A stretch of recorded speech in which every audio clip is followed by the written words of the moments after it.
Alrighty, welcome to the 88th edition of Before the Battle. My name is Nick Baldwin of BloodyElbow.com, and I'm joined as always by Jed Meshew of MMAfighting.com and Wes Riddle of MMAsoccer.com. Jed, I gotta start with you.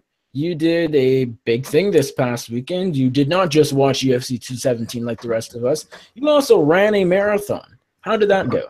I did. I barely watched UFC 217. I still have not caught any of the early action, any of the prelims, any of that stuff. I was back up and mobile enough to catch the main card, so I hopped on and saw Poirier just do Johnny Hendricks dirty and then the 3 title upsets. But other than that, yeah, I missed the rest of it. It was good. It was terrible. It was horrible. If you ever think in your life that this is a thing you want to do, you don't. Just take my word for it. They're way better use of your time. This is 5 days later, and I literally still feel like shit from it. Like I just haven't. It just still feels terrible. So excited to take my mind off it with some fight talk with you chaps. And Wes, you did not run a marathon this past weekend, so therefore I imagine you're doing quite well. I'm doing quite well.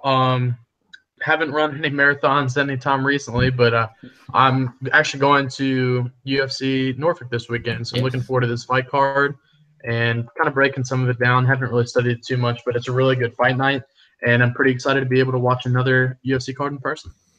Yes, this will be your first one. You set off here since Jones-Glover, which I actually have a poster up right there.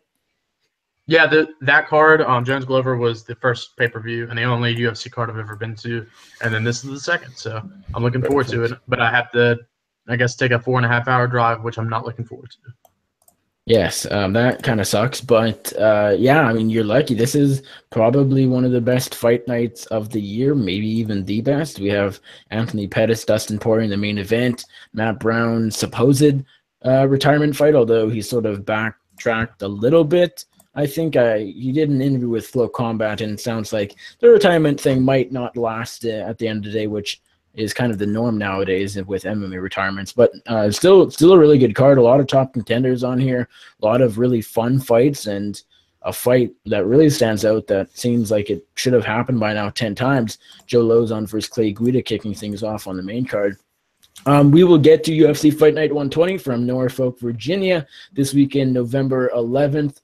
That is this Saturday in a very short while. But before that, let's go back in time and let's go to UFC 217.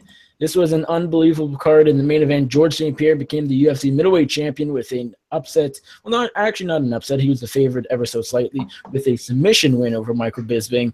TJ Dillashaw captured the Bantamweight Championship once again with a KO over Cody Garbrandt, and Rose Namajunas put away the previously undefeated strawweight queen Joanna Jędrzejczyk by first round, or in the first round with strikes. Unbelievable night, one of the best cards, if not the best card in UFC history. Definitely of the year. Definitely of the last few years. Jed, let's go to the results. I have a feeling, considering I know I didn't do very good picks-wise, and we all had extremely similar picks, as any listeners last week knows. So I don't think we all, none of us did all that great. What do you got for us? Our main picks, DraftKings, and bonuses, and also underdog pick of the week. Well, if you'll all remember last week, we had a bit of a conundrum because all 3 of us were going to have the same picks for every single fight. It was the first time it ever happened since I joined the show.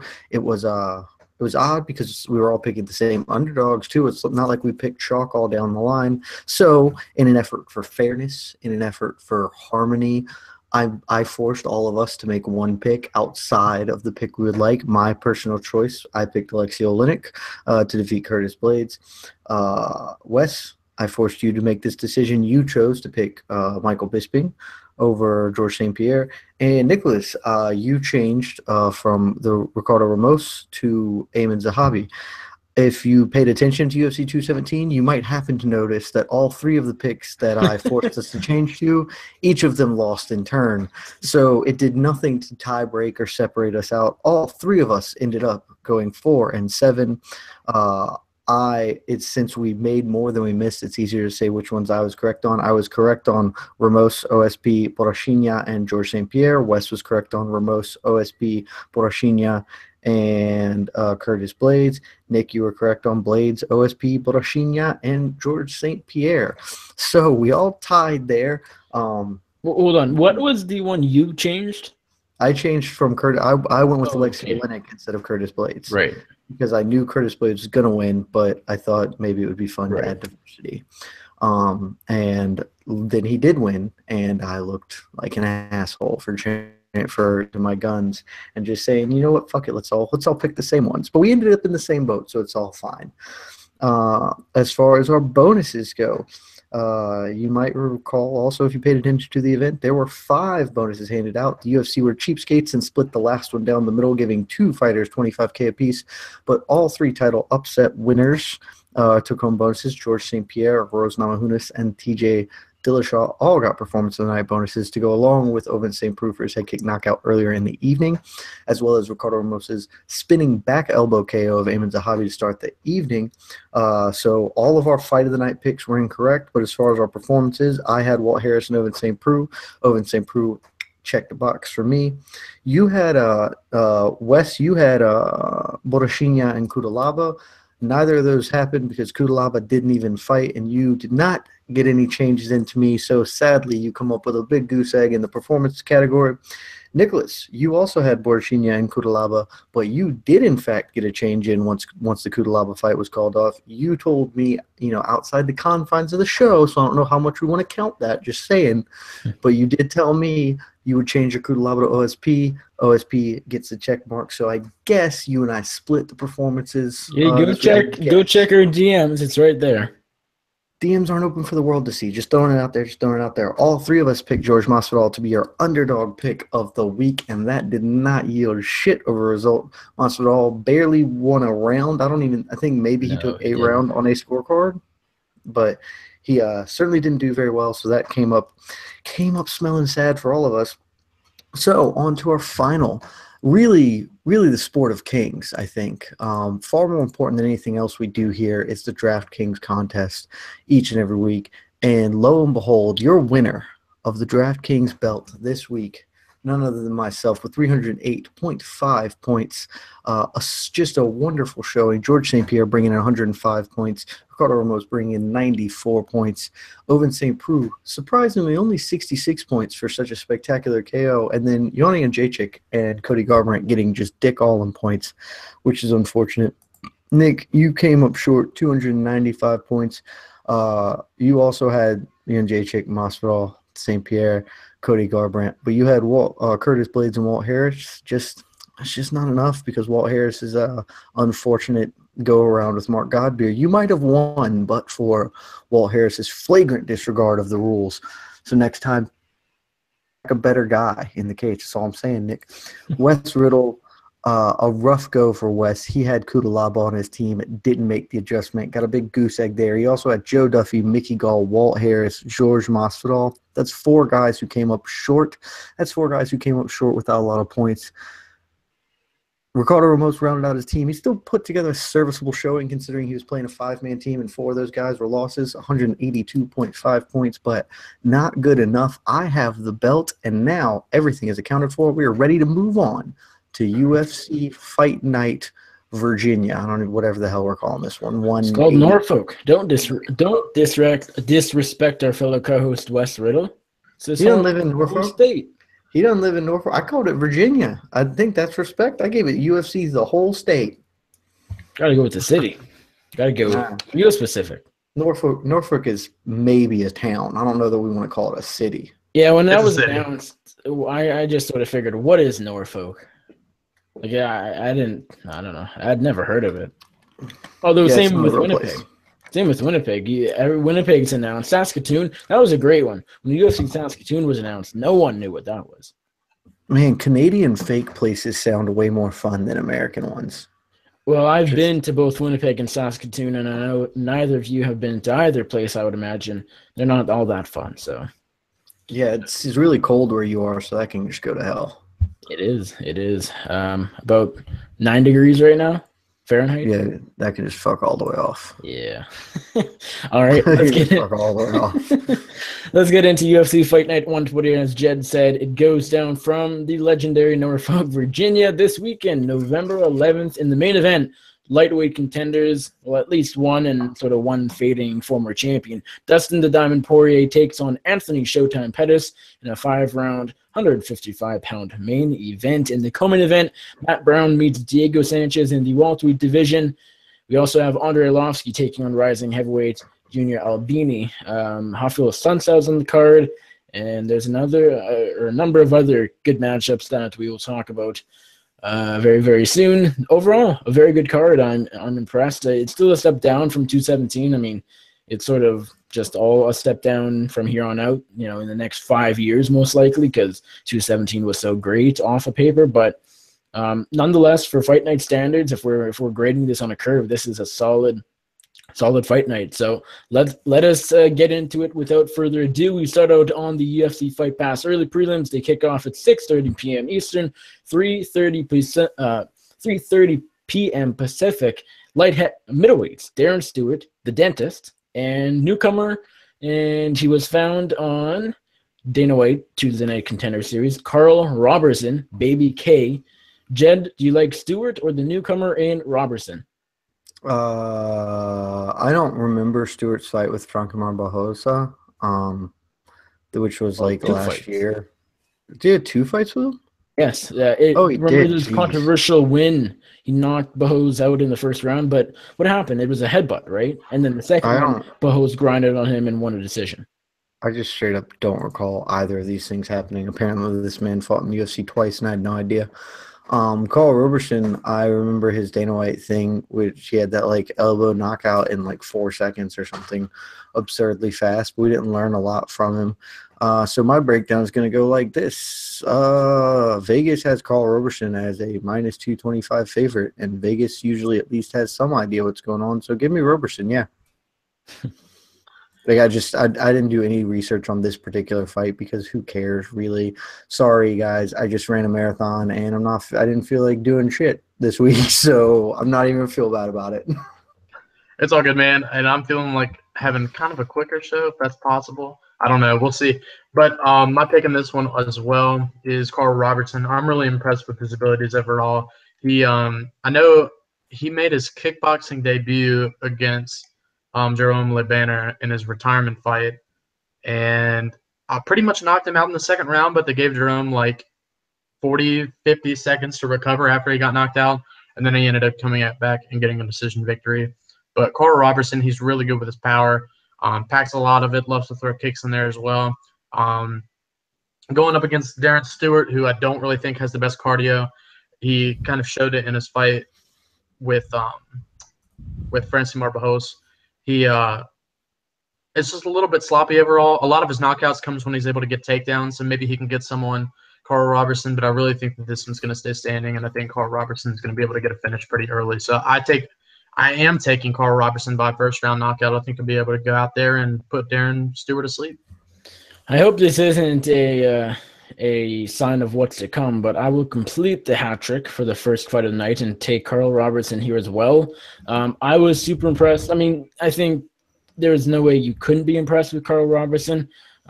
He scored a super fast knockout over Ryan Spann on one of the Tuesday Night Contender Series. I forget what week it was, maybe 3 or 4. He was a main event, and a really good performance. I mean, again, it's hard to say that because I think it lasted 12 seconds. It was a super quick flying knee over a pretty, seemingly decent fighter in Ryan Spann. So I think Robertson has a bit of potential.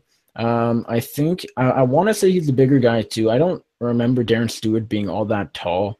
And if Robertson can try and do what he did against his last opponent, and if he's a guy who typically looks for flying knees and such, he could have a pretty good night here. Darren Stewart, his debut over Bahos was really impressive, and we sort of looked at the guy and said, okay, maybe there's something here. But then he goes out there and gets grinded by the same opponent in his second fight. So I'm not so sure there's anything here with Darren Stewart after all.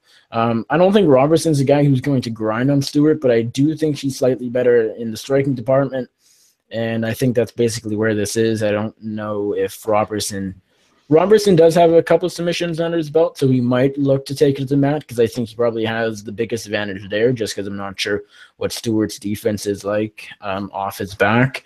Takedowns defended 41.67%, not terrible, not fantastic. So I do like Robertson. I think he's a bit more well-rounded, and I think he's a better fighter. Give me Carl Robertson. Let's go knockout in the second round. Next up, we got a light heavyweight fight between Jake Collier and Marcel Fortuna. Very confusing because I thought the first one was 205, and Collier and Fortuna both last fought at middleweight, if I'm not mistaken, but I guess they're both moving up at the same time. You are mistaken, sir. I am mistaken? Yeah. Both of their last fights were at light heavyweight. Oh, really? I thought Fortuna was like Carlos Jr., where he did go from heavyweight to light heavy. Nope. He fought Anthony Hamilton at heavyweight and then fought Jordan Johnson at light heavyweight. Oh, so I made up a middleweight fight for Marcel Fortuna. You did. Jake Collier was a middleweight for his first few outings, Right. and then his last one he jumped up against Devin Clark. Okay, all right. Well, nonetheless, 205s. Jake Collier, the prototype. Marcel Fortuna. Are you gonna try that nickname? Jed, who'd you like here? Give me Marcel Fortuna. Jake Collier is actually probably going to be the bigger man in the cage, despite the fact that he is middleweight and Fortuna was the guy who previously fought at heavyweight. But I'm just not a big fan of Jake Collier's game. In all honesty, he hasn't shown me a ton really. And while I don't think Marcel Fortuna is great by any stretch of the imagination, he hits hard. Maybe a little bit cleaner of a boxer, and it's not a great, don't go betting money on this particular pick because these are two guys who aren't great and any fucking thing could happen. But I think Fortuna hits harder and is a little cleaner, a little sharper, and that's just going to be enough. Collier doesn't have some amazing chin, so if Fortuna lands one, it's probably the end of the game. So give me Fortuna by knockout in the early half of the fight. Yeah, I'm pretty confident in picking Marcel Fortuna in this one. Jake Collier really hasn't been consistent throughout his career, especially here in the UFC. He's been knocked out twice out of his 3 UFC losses, and one of them was to Dong Yang, who I don't think has fought since he beat him. And then Vitor Miranda back, which was Jake Collier's UFC debut. He just has poor takedown defense. And going up against a guy like Marcel Fortuna, I think he can be able to squeeze some takedowns in there if he needs to. He doesn't look them for a whole lot of takedowns, but he can get them when he tries to look for them, and he is pretty effective once he gets on top. The guy is a third degree, I think, black belt. I'm pretty sure third degree Brazilian Jiu-Jitsu black belt, and has quite a bit of skill. He has quite a bit of submission victories on his resume, and I'm thinking that if he can get this fight down to the ground, he's going to be able to land some ground and pound and maybe sneak in some kind of choke. But I do think that Fortuna also has the knockout capabilities. He doesn't have a lot of volume, but he's really good at landing single shots that are pretty powerful. Landed some good ones in the Jordan Johnson fight, even though he got taken down quite a bit in that one. If Collier can't get this one down, I think Fortuna can, and I think Fortuna has the power to be able to take this one kind of however he wants. So either Fortuna by a second-round knockout or Fortuna by a second-round submission. Yeah, this is a bit of an interesting fight. I think Collier has a bit of a chance here just because he's the bigger man. He is kind of better than we all think on the feet. He does put his strikes together quite, okay. I still think he's kind of sloppy. I think Fortuna is just a bit more technical than him. Collier is very scrappy. He's super tough. He's tough to finish. But Fortuna, I think his submission game's a bit better. I think, I think his striking is a bit sharper. And I think he just, I think he'll be able to land a few more punches. Neither guy has super high output, pretty even actually. So I like Fortuna here. I like him to finish Collier. I said Collier is tough, but his chin, he's been knocked out in the past. He was knocked out by Dong Yang. He was knocked out by Vitor Miranda. Yeah, I'm gonna go Fortuna. Fortuna looked good in his debut against Anthony Hamilton, upset their knockout really quickly in that first round back in February. Didn't look so good against Jordan Johnson, but I think Johnson's a pretty, good light heavyweight and super strong.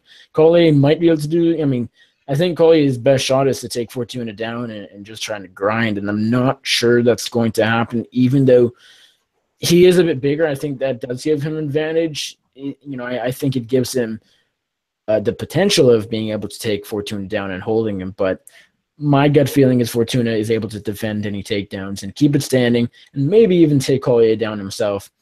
So give me Fortuna. I'll go second round TKO. In the feature Fight Pass early prelim, we got Court the Crusher McGee taking on Sean Tarzan Strickland at 170 pounds. Jed, you like the Crusher or Tarzan? Sean Strickland's going to beat up Court McGee. Come on, man. I think Court McGee is the base, maybe the best definition of like a meat and potatoes guy that's ever existed. He can wrestle a little bit. He throws in combination and with a pretty high rate, and he just kind of tries to work you over with cardio. He's not going to do anything dynamic or super exciting or interesting, and he's almost certainly not going to finish you. And he's going to be real tough and hang in there. Sean Strickland, not a world beater, but if you look at his record, Sean Strickland is losing to guys who are just superior athletes to him. His losses are Santiago Ponzinibbio and Kamaru Usman, two of the best, hottest, next-gen fighters in the division, and he went the full distance with him. Court McGee's got nothing for Sean Strickland. Sean Strickland maybe gets him out of there. Court's tough, so I'm just going to say Sean Strickland by the decision, but a pretty wide one. Yeah, I'm pretty confident in Sean Strickland in this one as well. I think you nailed it on the head with the description to Court McGee. He really doesn't have any finishing abilities. I think he's got only like 1 or 2 UFC finishes out of pretty much all of his fights. And most of the times in his losses, he just gets beat up pretty bad. And he's pretty durable though himself. Sean Strickland's trying to be durable too, especially in the fight that he had with Santiago Ponzinibbio, who beat him up quite a bit on the feet. But Strickland took quite a bit of punishment in that one and was able to hang on and be able to just not get finished in it. And pretty similar in the Kamaru Usman fight. Kamaru, I think, dropped him in the second round and just landed a whole amount of punches on him, but wasn't able to get finished. I don't think Strickland is going to be able to finish McGee. I don't think he's got a whole lot of power behind his hands. We did see him knock out Alex Garcia, but that was more so for Garcia fading really late because he's got terrible cardio after he gasses out in the first round. Court McGee is durable, like I said. I just don't see either guy getting a finish here, but I definitely see this one going to a decision in the hands of Sean Strickland. So I'm going to take him by pretty decisive 30-27. Well, hate to keep this not very interesting, but I agree. I'm pretty confident here in Sean Strickland, who I think is quite a bit the superior on the feet. I think he has he's actually a decent fighter. He puts everything together quite well. He's mostly, stand on the feet and throw some shots type of guy. But Court McGee, as Jed said, he said it perfectly. I mean, this guy, if you're trying to pick out a guy who can do it all but doesn't do anything great, that's Court McGee. That's who he is. I think the one thing or one of the things going for him is just how goddamn tough he is. His nickname's the Crusher for a reason because he can get crushed and hang in there. Sean Strickland, I think though way more composed. I think he's a lot more technical on the feet. I think his output, I want to say, is a little bit higher without looking at the stats. He just seems like a guy who throws a bit more. Although I think his accuracy more than anything is a bit higher than Court's. I feel like Court land or throws maybe more, but doesn't land as much.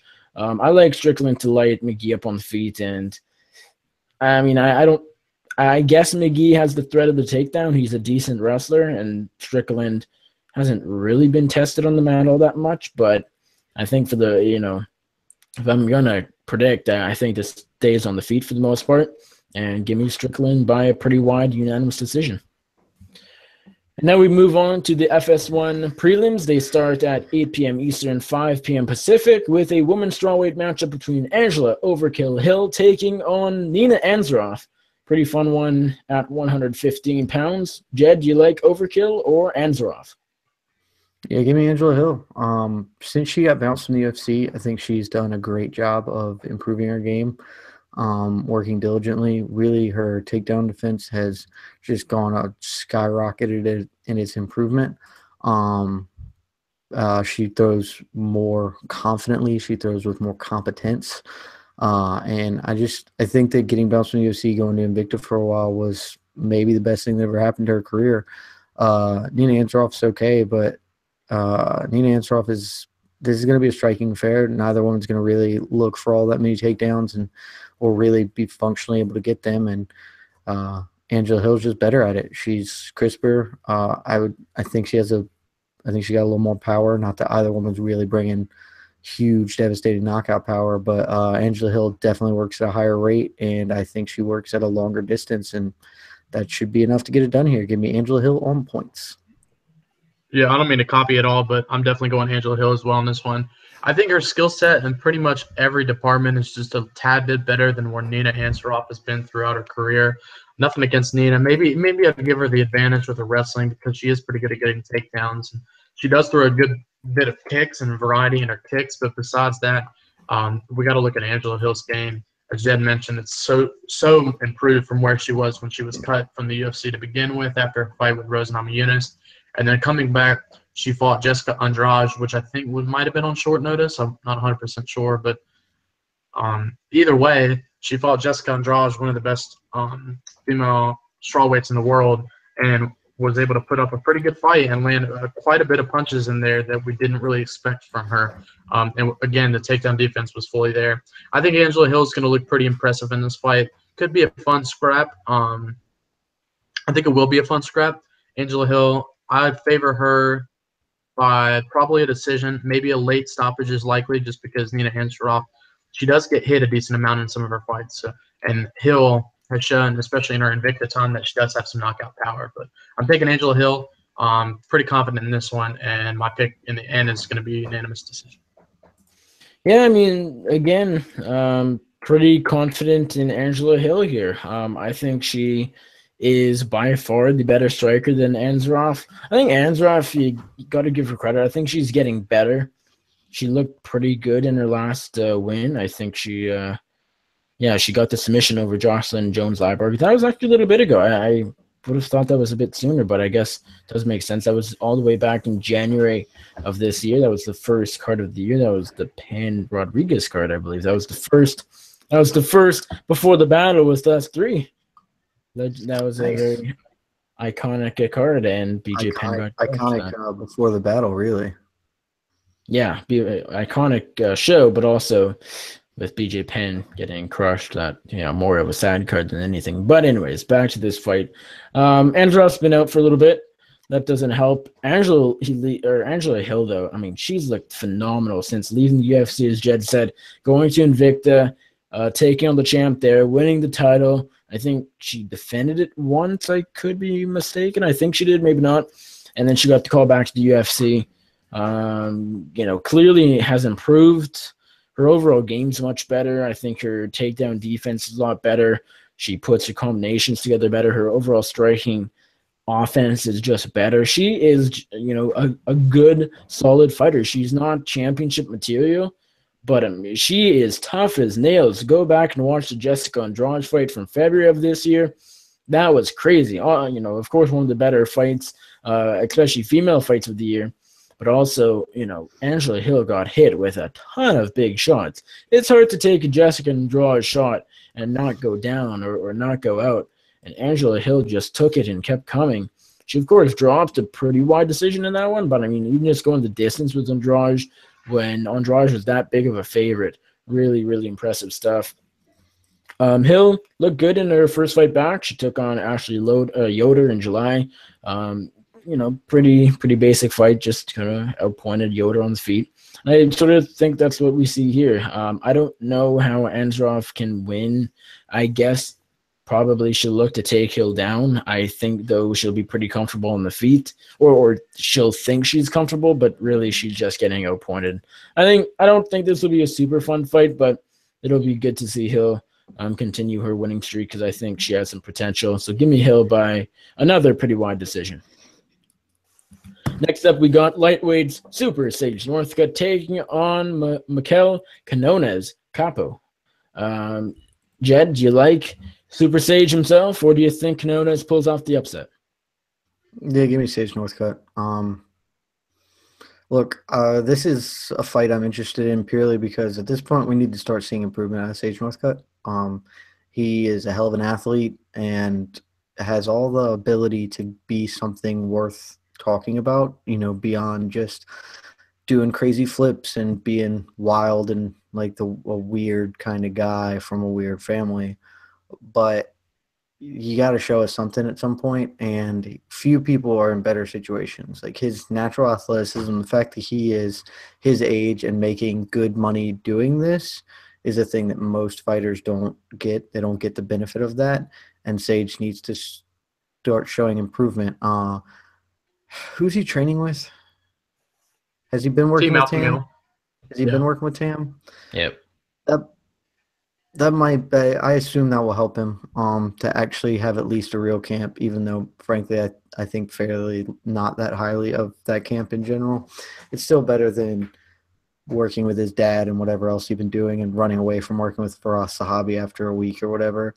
And we'll just see. I mean, it's interesting to consider his career because he has shown himself to really be, despite coming from this karate background, he really does seem to prefer, or his natural inclination is to just like use his raw physicality and power people to the ground when a opening arises for him to just like blast a double leg clean through.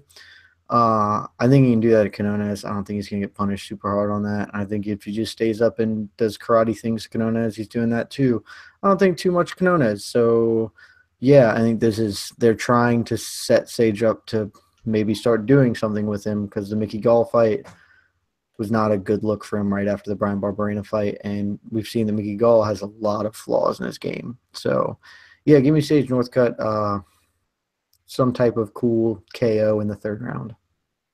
I think the only real big hole that we've seen in Sage Northcutt's game comes with his takedown defense because he got taken out quite a bit against Enrique Marin when they fought. Mickey Gall was able to get him down a couple times in their fight, and then Brian Barberena and both Cody Pfister. Both of those two were able to get him down in their fights too, and they were able to do pretty well because Sage isn't really the best off his back. But Michel Quinones, he's not a terrible athlete, but I've noticed with watching a little bit of his highlights, the area that he really struggles with is getting pressured because one of his biggest weapons is his left head kick, or just his left kick in general, which he looks a lot for head kicks and looks a lot to target the body too. So maybe he could get some kind of cool knockout over Sage if he lands that thing. But if you're able to cut it off with being aggressive, he doesn't really throw a whole lot of just volume. He usually – that's his biggest weapon, and then he doesn't really utilize his striking to where he should. And a lot of the times the fighters that Quinones has fought, they're able to either take him down there against the cage or they're able to land quite a bit of punches on him before he circles out to the outside. I think Northcutt's going to be a guy that can be pretty aggressive and be able to take advantage of that. For those reasons, I'm taking Northcutt. I'm going to go with a decision. I think Quinones is going to be able to score a couple takedowns in there in this fight, maybe. But I think that Northcutt definitely has a chance to get a knockout in this one. But Quinones, he's lost two fights. One was to Brandon Gertz. The other one was to Jared Gordon, where he got knocked out with ground and pound. I think that Sage could possibly get a knockout in this one, but I'm going to pick a decision. Again, got to go with Super Sage. I'm not super high on Northcutt. I'm not sure I ever was. And him losing his last, he's had an up and down UFC career as of late. He had the two big wins, Trevino and Pfister, and then he lost to Barberena, beat Enrique Marin, not by a lot, and then he was choked out by Mickey Gall in his last fight. That was already back in December, so it's been a little bit since we've seen Super Sage in the cage. Most times I don't like layoffs, but I think this layoff will probably actually pay off pretty well for Sage. I think he needed it. He's young. He's 21 years old, or maybe 22. Yeah, he's 21. So it's like 11 months off when you're 21 years old, when you clearly have some flaws on the ground and when you just need to get better. 9 or 11 months off, that will pay dividends. And, he's young enough. We will see drastic improvements, or I think we will anyways, fight to fight. We kind of saw that over his last few fights. I mean, from from when he knocked out Trevino in his debut on October 2015 to the Gall fight, maybe he's a better fighter, but I think joining Team Alpha Male will actually do quite big things for him. You can say what you want about Team Alpha Male's coaching staff, and it's kind of weird now with Buckles not as the head coach anymore, apparently, but that's still better than working with your dad and, as Jed said, whoever else, and we don't really know. And so I think that is a big improvement. And stylistically, I mean, I don't know much about Michel Quinones, but he was, ground and pounded and finished by Jared Gordon in his debut. That's not a bad one considering Gordon just beat Hakon Diaz and pretty badly at that and is getting up there in the rankings. He's not quite top 15, but I think give him another fight or two, he could be. So that's not really a bad one in hindsight, but the people that or some people that know a bit more about Quinones than I do have said he's a very terrible fighter. And, just looking, he lost in his debut. I kind of have to believe that. I think Northcutt's able to take him down. I think he probably is a better striker here too, and I think he'll be able to get Quinones down to the mat as well.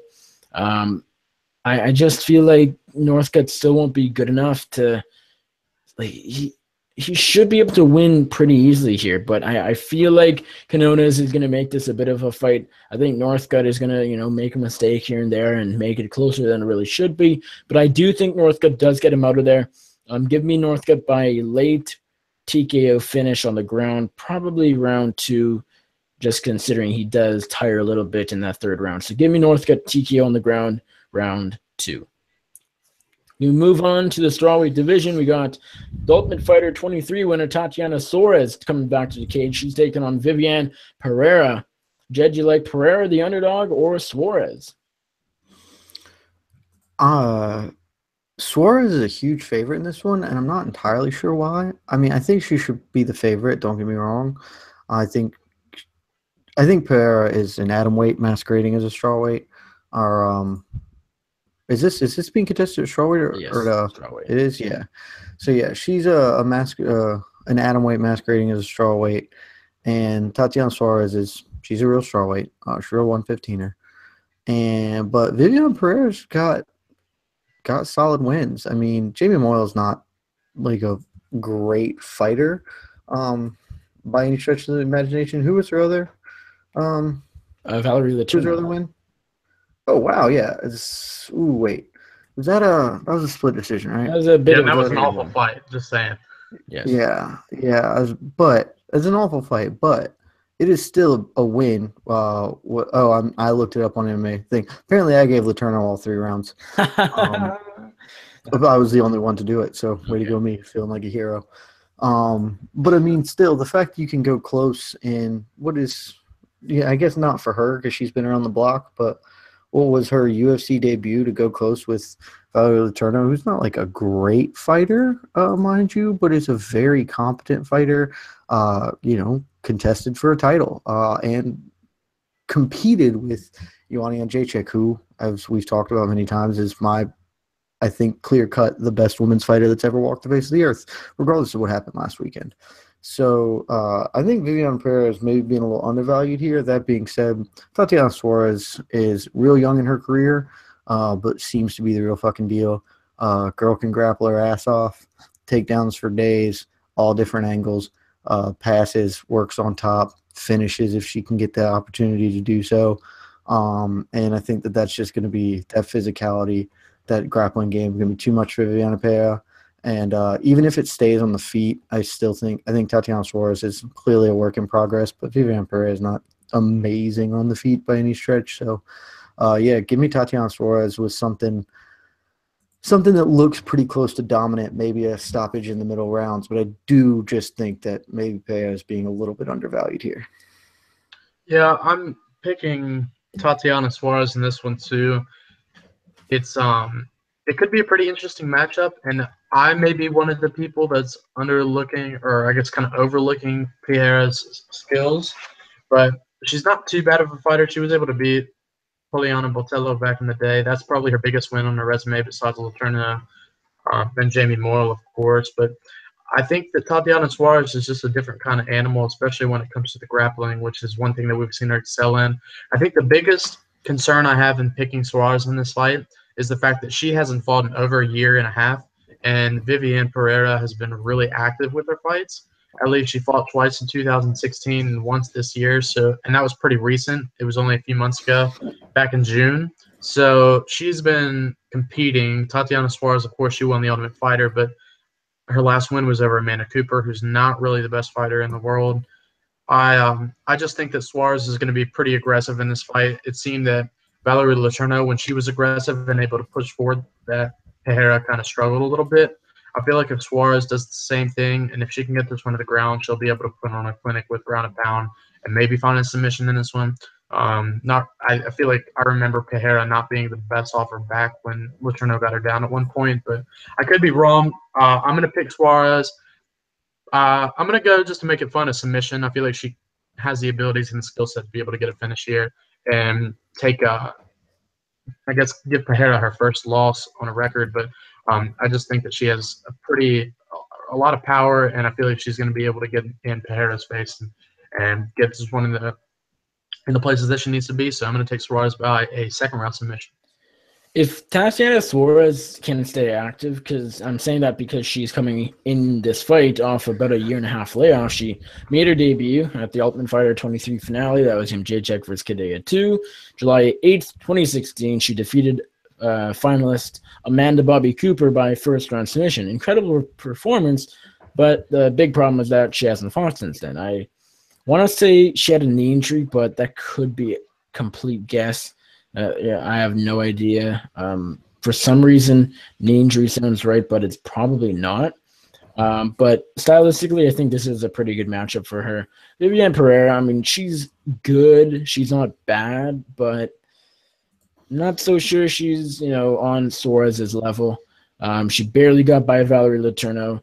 Jed, if you still have MMA decisions up, feel free to check how I scored it. I'm thinking I probably had Letourneau, but I could be wrong. I mean, I think most people had it Letourneau, but give me one. I remember it being a bad fight, so it doesn't really matter. Anyways, even if I did score it for Pereira, I don't count.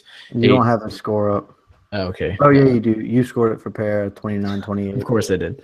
Nonetheless, I still wasn't that impressed. I mean, okay, she pulled off the weird upset, but her last performance, I remember being okay. She got past Jamie Moyle, who I don't really think much of, but I think, Pereira, I want to say, what happened in that fight? I mean, it was a while ago, and I barely remember it. I want to say Pereira looked pretty good on the feet on that one. I could be thinking of Daniel Taylor. I always get Pereira and Taylor mixed up. But anyways, I think Suarez, enough Pereira. I think Suarez wins this fight pretty easily. She's really good from top. She's a good submission threat. Her striking I don't think is anything to write home about, but maybe she's getting better. I'm sure she's getting better. Maybe that's something she's worked on in the past 1.5 years. Who knows? We'll see. Ring rust could be a factor, but I think Suarez should be able to get the job done pretty quickly here, pretty easily. Give me Suarez. Let's go submission in the second round just because I think she'll take the first round to warm up a little bit. Next up, we move to one of the better fights on the card. We have a lot of good. Took Suarez? You took Suarez? Yes. Jesus, we're all the exact same going on. Hopefully this fight coming up is where that changes. Well, considering we have some pretty close fights. Still to come. I guess that's true. Yeah. All right. This one could be definitely a deciding factor. One of the better fights on the card, and it is the FS1 featured prelim. John the Magician Dodson, bantamweight contender number 8 in the division, former flyweight two-time challenger. He fought Demetrius Johnson, dropped losses both times, taking on former WSOF bantamweight champion Marlon Moraes, making his sophomore appearance in the UFC. He made his debut in June, and he faced Rafael Assunção, who we will talk about a bit later, and dropped a somewhat controversial decision. I remember scoring that fight from Moraes, but every single person on MMA Decisions had it from Moraes. Right. But it wasn't even me, and I have like a loose connection to Rafael Assunção. I gave it from Moraes too. Right. So. It wasn't a robbery, let's say, but it still probably should have won as well. It was a really close fight. If you look at the fight metric numbers, because I had those pulled up, Marlon Moraes landed one more significant strike over the total of the fight. He threw 16 more punches that missed, or whatever. Yeah, 16 more strikes total. He threw one more strike in the first round, and they landed even number of significant strikes in rounds 2 and round 3. Nobody scored a takedown. It was just a really fucking close fight. Anyways, as I said, one of the better fights on the card. John Dodson, Marlon Rice at 135 pounds. Jed, who do you like? This is a tough one for me, mainly because I think that maybe logically we're supposed to pick Marlon Moraes here, but there are a couple things prohibiting me from doing that. One, I've always sort of been a John Dodson stan. I don't know. I've always thought he was a really talented guy. He's just like wildly athletic, and guys like that always attract me as a fan. He's sort of in that Yoel Romero, not sort of like early John Jones kind of thing where you're just stupidly athletic and you just do stupidly athletic things without a ton of process behind it or, developing like a fundamental jab. But it doesn't matter because you hit really hard or you can jump across the cage or whatever. And for a long time, John Dodson just sort of did that. And he almost knocked out to me basically just on the back of hitting redonkulously hard and being but he's been putting in a lot of work with Brandon Gibson in particular, and he's gotten a lot better at sort of rounding out that kind of counterpunchy game where, he beat John Lineker. I don't give a fuck what the 2 judges or 3 judges scored it. He won that fight pretty clearly in my eyes, and that was a legit robbery. This is a dude who should be in the conversation for fighting TJ Dillashaw, and considering he has a win over Dillashaw, frankly, like he should just be the next guy up, but the Lineker loss kind of set him back, and then you've got Cruz taking on Rivera. That's going to end up being the title fight to make afterwards. So he's kind of left in the lurch here, but a win over Marlon Moraes, who should have beaten Rafael Assunção, who has been a perennial top 5 guy in the weight division. That gets him close to the title shot, close to a rematch with Dillashaw. I don't think he wins a rematch per se, but I can't pick against him. Like he hits too goddamn hard. He is maybe the biggest pound for pound puncher in the entire sport now that Anthony Johnson has walked away from the game. And Marlon Moraes can be hit. I wouldn't be surprised if Moraes just put together like a pretty meat and potatoes game. Maybe came in, chopped the legs a little bit, and just kind of won a really nip-tuck decision. But Dodson's bringing more artillery, of a more dynamic nature. And so give me Dodson with a spectacular KO in the first round. I'm actually leaning the other way, so I'm glad we finally disagree on one. I'm going with Marlon Moraes in this one, and I feel like it could be a pretty close fight, but one of the biggest reasons that I'm picking him is that I feel like he likes to throw a little bit more volume than John Dodson. One thing with Dodson is that he's never, and this has kind of been like him pretty much throughout his entire mixed martial arts career, he just never looks for volume. He only looks a lot for the knockout punches. He really has struggled, as we saw a little bit in the Eddie Wanlin fight. He did get the victory there, but just didn't have a whole lot of volume in the fight. The Lineker fight, I feel like that's kind of what cost him the decision in the end. I felt like if he was able to be a little bit more active, that he could have been able to get the decision victory or at least steal one of those rounds in one of the judges' eyes. The Demetrius Johnson fight that we saw at UFC 191 where he had the rematch, he just didn't look for many punches at all. A lot of the times Demetrius was the one starting the exchanges. And where you'd think Dodson would be able to counter back, he just wouldn't throw anything. He'd circle on the outside and try to get back planted somewhere in the middle of the cage. And he would look for the kind of the single shot power strikes quite a bit, kind of like how we saw in the Manic and Burian fight back when that happened. But I'm just thinking, if let's say Dodson doesn't connect with that punch, Jed, that you're thinking of, how's the fight going to go and who's going to have the better cardio? And I think when it comes down to it, I think Moraes is going to be just a little bit more conditioned, especially if this were to get past the first round, to be able to hold on and steal some kind of decision, but not a very decisive one. I feel like it's going to be a pretty close overall. I think Dodson's definitely going to be able to maybe take the first round in this fight, but I was leaning kind of more long-term in this one, thinking if Dodson doesn't land that punch and how this one's going to go. I think Moraes is really underrated with the speed and his striking ability as well, because he's actually really, really quick as well. Not as fast as Dodson, of course, but probably the second quickest or third quickest in the division. So he's really quick with trying to throw off punches. I think Marlon Moraes and Dodson are going to put on a pretty decent fight, but when it comes down to it, just Dodson doesn't really have the volume that I'm looking for. So I'm going to take Marlon Moraes in this one by a close 29-28 decision. Who am I going to side with? We've disagreed. You guys disagreed. So who do I think is smarter, Jed or Wes? Who will be right with Dodson Moraes? Well, I am going to side with Wes Riddle. Give me Marlon Moraes here, and as of right now, Wes and I still have the same picks, and Jed, we disagree. We both disagree with this fight. This is a really close fight. One of my most anticipated fights on this entire card, and that's saying quite a bit, just considering, as I said, how good this main card is. But Dodson Moraes is super fun. It'll be back and forth. It'll be close. It'll probably end by a split decision. I don't see a knockout happening. I was a little surprised Jed actually predicted Dodson by knockout. I guess I could see it just because he hits really hard, but I'm not so sure he's going to, if Dodson was going to win, I mean, if either guy's going to win, I think it is by decision. And I like what Wes brought up about Moraes having more output. Dodson, sometimes, he doesn't, I can't say he fights to his opponent's level, kind of like Gustafsson sometimes does, but he almost, he makes fights closer than they should be almost. Like the Eddie Wineland fight, he should have been able to knock Eddie Wineland out. I think that's one that really stands out. And I did score the John Lineker fight for him. That was really impressive. But I think, Marlon Moraes, I think might be one of the better, he's definitely one of the better bantamweights, but I think he might be top 5. Moraes is super good. I think this will be a stand-up affair, and I think Moraes is ever so slightly a bit more technical. I think he throws it ever so slightly a bit more. I think he'll land ever so slightly a bit more.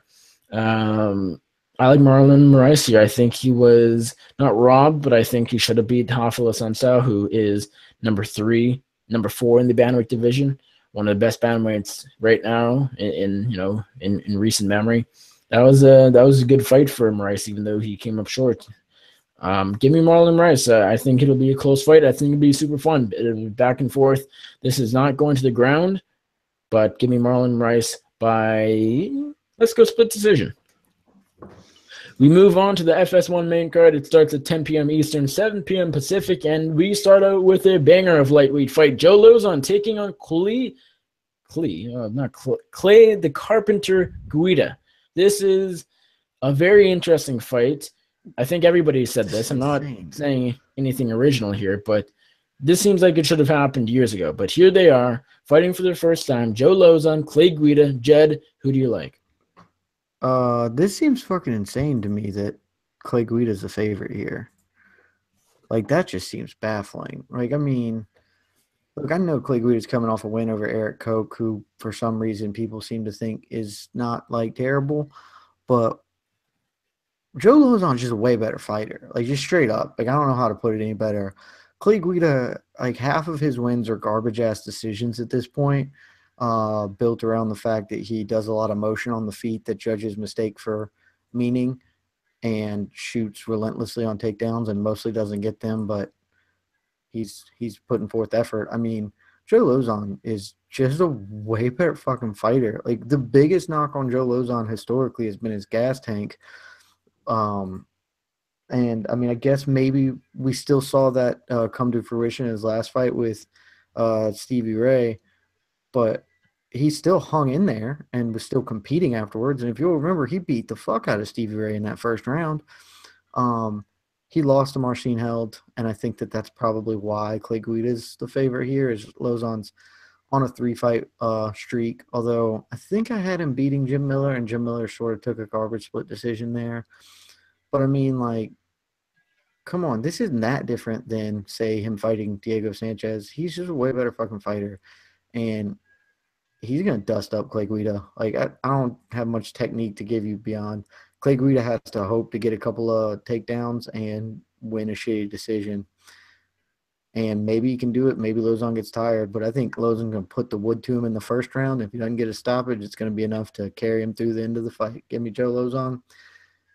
When was the last time Clay Guida got stopped? Probably his fight with Brian Ortega. Yes. Yeah, well, that's Brian Ortega. That's Brian Ortega doing weird things in the third round. Oh, Thiago Tavares choked him out in the first round. Yeah, Joe Lozon's going to dust him up. First round stoppage, Joe Lozon, bank it. I am taking Jay Lozon as well on this one. I think that Clay Guida is really his bet. He's not going to win this one by any kind of knockout by any means. And I'm pretty sure that his only chance of victory is taking this one down to the ground and being able to get on top and kind of do what he did to Eric Koch back when they fought just a few months ago. And I don't think that Lozon is going to let that happen because he does have not the best takedown defense in the world, but we have seen him recently defend a lot more takedowns. Marcin Held was really the only person able to get him down at the ground quite a bit, who pretty much won that fight. But besides that, there's not really a whole lot of guys that have been able, besides maybe I guess Evan Dunham, throw him in there as well, that have been able to take advantage of Joe Lozon's kind of his hold where he's kind of struggles a little bit off his back. But I'm expecting these two to try to keep it striking a little bit. I think Guida likes to strike here and there too. Not so much recently. I think he's going to have to get a takedown in this one, of course, like I said, to get the victory here, but not by any kind of finish. I think Guida's best chance is probably a decision. Joe Lozon, though, is my pick. Either a stoppage in almost any round, probably by strikes, of course, or a decision. I'm going to go with a decision in the end. I think Guida's pretty durable. Brian Ortega took a knee to the freaking face to be able to stop him. Thiago Tavares just was able to avoid the takedown with the guillotine choke. Besides that, I guess Chad Mendes was the last guy to knock out Clay Guida. I don't want to ramble on about this one. Joe Lozon's my pick. I'm pretty confident in it. Well, give me Joe Lozon, but I'm not nearly as confident as you guys. I think Clay Guida has a really good chance here. I think he could do what he did to Eric Koch to Joe Lozon. But the reason I don't think he will, I think that he could. I don't think he will, and that's because Joe Lozon, we all know it, he's super crafty on the ground. Eric Koch is no ground game guy. Not really anyways. And Joe Lozon's really good on the mat with his, whether it's defense, scrambling, offense. I mean, defense lacks a little bit, but overall, he's a good grappler. So I don't think Clay Guida is going to be able to grind on him, and I think that's his only chance of winning this fight. Clay Guida needs to, blanket Joe Lozon for 3 rounds if he wants to come out on top here. And although he is bizarrely kind of a smart fighter, it seems like his fight IQ is almost getting better.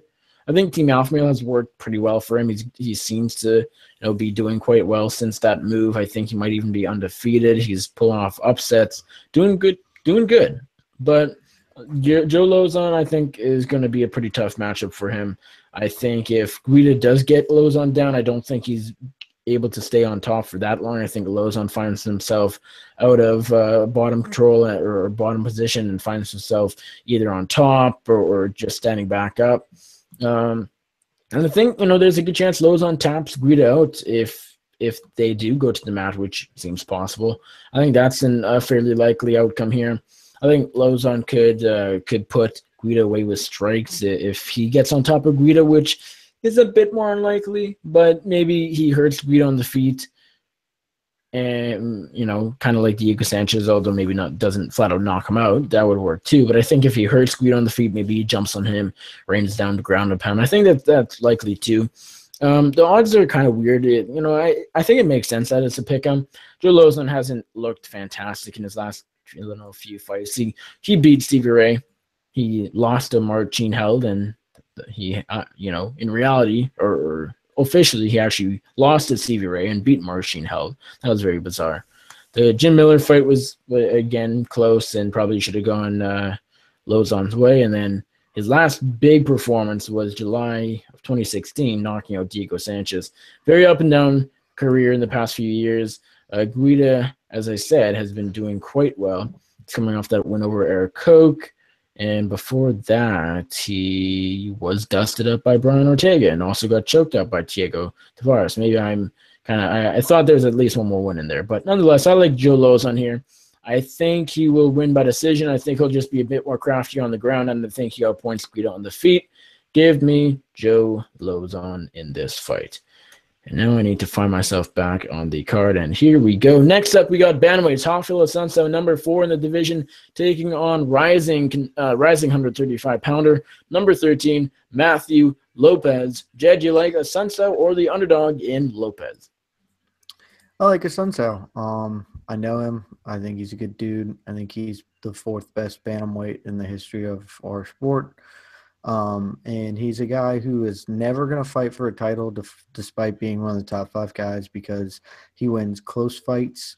And he's not marketable and nobody really wants to fight him. And the fact that nobody wants to fight him is why he's fucking fighting Matt Lopez.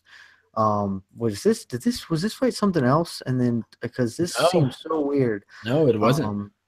Yeah, just absolutely wild that and literally I honestly think that bantamweight is currently the second best division in the UFC, only behind lightweight. I think there's maybe an argument for featherweight to be ahead of it, but we're talking at the top 3 divisions. The number 4 guy is facing. Is Matt Lopez ranked? If so, he's going to be like 15 or some bullshit. He's like 13. Yeah, some trash ass ranking that really doesn't mean anything. I know he's fought Marlon Moraes. I know and that was a controversial win. I know he just lost to Dillashaw, and Cruz and Rivera are facing. But like, what's John Lineker doing? No, they're not. Cruz got hurt. Oh, what? When did that happen? Today. Oh, I completely broke missed his that. arm. Oh, yeah. Well, then Jimmy Rivera should get a title shot. That's how that should work out. But at the very least, look, let Jimmy Rivera fight Rafael Sunsao. If he wins this, the winner of that gets a title shot. If you're not just going to slot Rivera in on one. But, yeah, man, like Sunsao should be fighting any of these other guys besides Matt Lopez. But nobody wants to fight him. There's no upside to it. You're not going to make your name off him. And he's a fucking tough out for anybody in the division. Doesn't matter who. Even Dillashaw didn't have like a field day with him. When Dillashaw made dramatic improvements. And Matt Lopez seems like he's got a lot of promise, but this is a dude who got tapped by Hani Yahya. Rafael Sunsao is not the competitive grappler Yahya is, but he can work takedowns and submissions in a similar fashion. And on the feet, he's way better than Hani Yahya and just technically sound, works in combination in a high pace, high rate of speed. And that's going to be enough to win at least 2 of the 3 rounds against Matt Lopez. And the Rafael Sunsao train is just going to keep on chugging along, and he'll never get the title shot he absolutely deserves, based on the balance of his career. But he's just one of those guys, man. Yeah, if a Sunsao can beat Marlon Moraes, well, not beat him. I thought Moraes won in that one as well. Aljamain Sterling, Brian Caraway, Pedro Munoz, TJ Dillashaw. He beat Jorge Masvidal back in the day. I'm pretty sure he can beat Matthew Lopez. He's got pretty dynamic striking abilities, especially with his kicks. I just don't really have a whole lot to say on this one. I think that he's just a whole lot better of a fighter. Matthew Lopez has some pretty powerful punches, but usually he looks for takedowns and then ground and pound to get victories. I think Assunção is going to be able to avoid any takedown attempts Lopez has, and he's going to be able to get a pretty decisive victory here. So I'm going to take Assunção by a unanimous decision. Yep, give me Rafael Sunsao by a very dominant decision. Maybe he pulls off a finish, but he's not a finishing type, really. As of late, most of his fights go to the judges, and I think that'll be the same thing here. But I think it'll be dominant. Sunsao is one of the best bantamweights in the world. He is a very good striker. He's probably an even better grappler. Matt Lopez, he can bang a little bit. He's probably getting better. His wrestling is actually pretty good. But he's not on Assunção's level. Not even close. Number 4, number 13 rankings, close enough. But, Assunção is miles ahead in technique and experience. Assunção's fought the best of the best. This is a huge step up in competition for Lopez from Johnny Eduardo to Rafael Assunção. That's crazy. So give me Assunção all day here. Unanimous decision, 30-27. I don't really know how Lopez can win this fight. He looked for a takedown. I think if Sunsao defends it, he probably can take Lopez down himself. So Sunsao decision, book it, dominant, pretty confident. Next up, we move to the middleweight division. Nate the Great Marquardt takes on Cesar Mutanche Fajea. This is a weird fight. Jed, who do you like? This is a really fucking weird fight. I'm not going to give you any breakdown. Cesar Ferreira is a real fighter, and Nate Marquardt is the shell of a fighter who is still here basically because he got a random-ass win over Tamden McCrory because he can still punch really hard.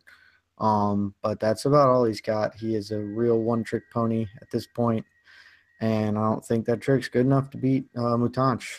And I don't think Mutanch is like great by any stretch of the imagination, but I certainly imagine he can take Nate Marquardt down a couple of times, or maybe just hit him on the feet or something. I'm fucking fine. This is a weird ass fight, and Nate Marquardt happens to find himself in like the really strange position where he is sort of at that like legend tier of fighters, but he was never a guy that people really gave a shit about. So now he's just like hanging around, and you can't even do like fun legends fights with him because nobody gives a shit. Like Vitor Belfort beat him and nobody cared.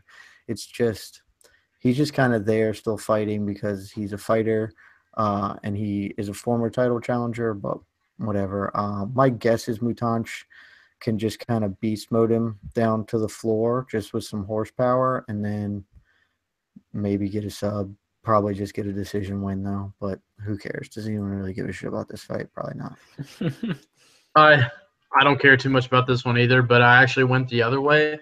I went with Nate Marquardt. Yeah, I'm glad we disagree on this one. The reason I was going Marquardt is because if Fahea can't get this one down to the ground, I really do not trust his chin. I know Marquardt doesn't have the best chin either, but I don't even know if Fahea's ever knocked a guy out in his career. Maybe I think he did on Tough, but that was pretty much it.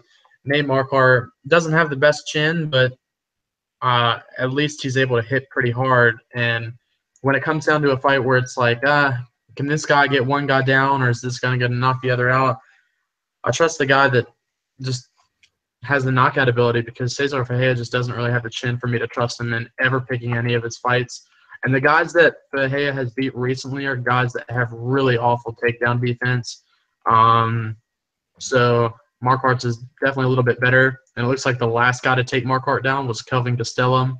So no one else in any of the other recent fights and his last 3 losses. I'm going to take Marquardt by a second-round knockout. I think it's going to be like the Dalloway fight, a really slow start to the first round, and then maybe Marquardt can just land some big bomb that puts Fahea out. But it's one I don't really care about a whole lot. It'll be fun to watch. So, and especially with me going to see this in person, I really hope it's a knockout rather than just a boring decision. Because Marquardt can get some pretty good and vicious finishes if he's able to connect. So I'll take Marquardt by knockout in the second round, but I do not expect this fight. And I hope everybody out there, this is not going to be a fun fight if it goes to a decision. Just remember that. Yeah, this is a really weird fight, as I said off the top, and I don't really care much about it. Fahea is coming off a loss to Last Deodoro that could have gone his way, and Nate Marquardt just lost to Vitor Belfort that also could have gone his way and probably should have gone his way. Jed worded it perfectly. He's a guy, he never quite was that legend, but he's now just sort of there, and no one really cares about him, but he's winning just enough that he's sticking around. Like he beat James Cejudo, then he lost 2 in a row, then he won a fight, then he lost 1, then he won, and now he's on a 2-fight skid again. So he loses here. That's not very good. That'll be his first 3-fight skid since Strikeforce, Tarek Safin to Jake Ellenberger to Hector Lombard. That was 2013 we're talking. So I think Cesar Fahea probably chokes him out. I think Fahea can get Marquardt down. Fahea is really strong, even for the middleweight division. I think, his striking might be better. Marquardt can always clip him, but I'm not too sure how Marquardt can get the job done here. I think probably just by clipping him. Fahea has been knocked out in the past. Smiling Sam Alvey, of course, stands out. Fahea looked really impressive against who's the guy who Thiago Santos just knocked out? Fahea looked really good against Hermanson. Looked really, really impressive. Got the rear naked choke in that one a little while back. Give me Fahea. I think he'll tap Marquardt out probably in the second round. We move on to the third last fight. It is heavyweights Junior Albini, number 11, taking on number 12, Andre the Pitbull Arlovsky, former UFC heavyweight champion, and quite the legend, if you will. Albini has had 1 fight in the UFC. It was a first-round upset TKO over Tim Johnson. He's from Brazil. Pitbull from Belarus. Jed, is this, just the continue of the fall of Andre Arlovsky and kind of the sudden fall? It wasn't that long ago when Andrei Arlovski was one win away from a title shot. We're talking like 1 to 2 years ago. That's incredible that he's now on a 4 or 5 fight skid. He's losing left and right, and it's really sad to see. He's on a 5 fight skid. Stipe Miocic, first round knockout loss. Alistair Overeem, second round knockout loss. Josh Barnett, third round submission loss. Francis Ngannou, first round knockout loss. Marcin Tybura, decision loss in June of this year. Just very sad. Does that continue? Does he go to 6 losses in a row? And does Albini pick up the biggest win of his career, or do we turn the clock back and does Arlovski get back in the winning column? Jed, who are you picking? All right, one, it was literally last year. At the beginning of last year, he fought Stipe, and the Stipe that was one contenders fight. It was last year, and you rattled off the list 5 in a row. But look at that list. Like, look, everyone knows where Andrei Arlovski is right now. He is a guy who is still at closing on 40, one of the best pure athletes in the division, who's never had a great chin and has never developed a left hand at all. He's never watch him fight. He doesn't the stupid back fist thing that he knocked down Travis Brown with is purely a development around the fact that he never learned to throw a left hand, that he is all right hand, and so he doesn't have any weapon coming from this way to corral fighters. So he developed this weird ass thing. Like, despite the fact he's limited in enormous ways and he's always been a bit chinny, he still was 1 win away from a title shot last year, and he fought Stipe Miocic and he got knocked out because it's Stipe Miocic who, may end up being the greatest heavyweight we've ever seen. That might be how that shakes out. He got knocked out by Alistair Overeem, who's maybe the only guy in the division who's a better athlete than him. He got tapped out by Josh Barnett because Josh Barnett has always been a really good fighter, and at any point in their careers, Josh Barnett probably beats Andrei Arlovski. He got knocked out by Francis Ngannou. I think there's a credible argument that every human being in the world that fought Francis Ngannou would get knocked out by him. And he lost a decision to Marcin Tybura. But Tybura's like a young guy who's not a terrible fighter. He's not a great fighter. He's not a terrible fighter. Yeah, there's a drop-off here. There's such an enormous fucking leap up in competition for Junior Albini. Like, it boggles the mind that Albini is as big of a favorite as he is because he knocked out Timothy Johnson. Like, yes, if he lands on Arlovski's chin, he can knock him out. Like, I think you can say that probably of any heavyweight competing today. But who has he fought? Outside of Tim Johnson, he lost to Alberto Uda, which is on the regional circuit, which is a real not shining example of greatness, I'll have you know. And then his other wins, like the wins that you can even like follow, are 2 guys that haven't fought. They all have losing records or whatever. It's just garbage. And then he knocked out Timothy Johnson, and he's the second coming. Nah, man.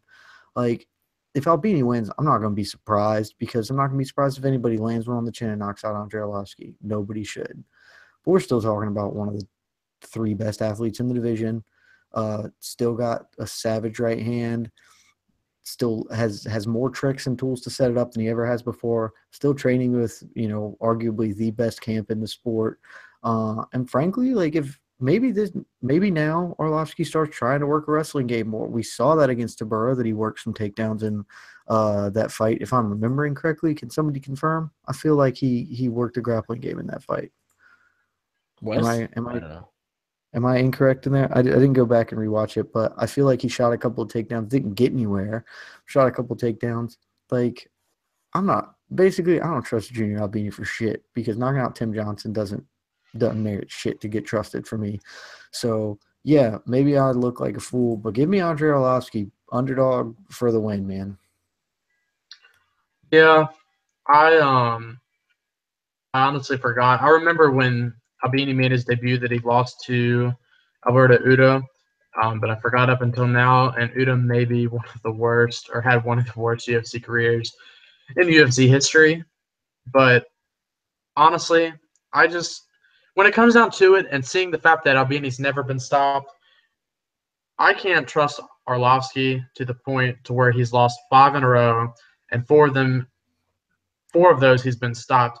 I no matter who you are, no matter how good you might have been, or however big your name is, I just can't trust you in a fight like this. I think especially at heavyweight, it's too much of a risk. Anybody has the chance to get a knockout. So maybe, I mean, Arlovsky still definitely has a chance, but the fact when you've been finished 4 out of your last 5 fights, and the last 5 fights you've all lost, I honestly can't trust you. And I'd love to see Arlovsky win, but it'll be sad if he gets knocked out. The fact that, first off, I'm going to have to watch it, but secondly, I'm going to have to watch him retire in the cage. But it'll be fun to see Andrei Arlovsky's last fight if he does get knocked out and does decide to retire. I'm going to be picking Junior Albini by first-round knockout. I was thinking second round. This could go to a decision, but I don't really know. I'm a little more confident in Albini. You were also supposed to see Little Nog versus Jared Cannonier live. That would have been something special. Nick, that would have been fun too, and then I would have saw Nogueira retire.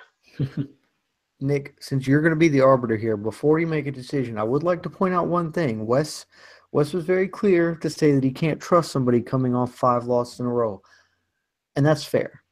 But what I will inform you, in case you guys forgot, Andrei Arlovsky has been here before. You guys may be a little before your time, Nicholas, because I know that you're only 6 years old. But back in 2009, Andrei Arlovsky, went and fought Fedor Emelianenko, the great one, the last emperor. Got knocked out, got punched out of the air. Then he lost to Brett Rogers right after that, another first-round KO. Then he lost to Bigfoot Silva, a unanimous decision. And then everybody started thinking, shit, man, this dude, he's done. Because right after that, he got another knockout loss to Sergey Karatanov. 4 fights in a row, 3 first-round knockout losses. And he came back. He beat Ray Lopez, who's shit. He beat Travis Fulton, who's shit. He had a 4th fight with Tim Sylvia that was weird and we don't need to talk about. But he put together a win over some real garbage-ass fighters, is what I'm saying here, before he lost a unanimous decision to Anthony Johnson. And then after that, suddenly that's when he regrew. A rebirthing happened. And Andrei the Pitbull Arlovsky came storming out. He won a split decision over Brendan Schaub, knocked out Bigfoot in a rematch, knocked out Travis Brown, beat Frank Mir, and was on the cusp of a title shot. And that all started by him taking a fight over some shitty guy named Ray Lopez who nobody heard of.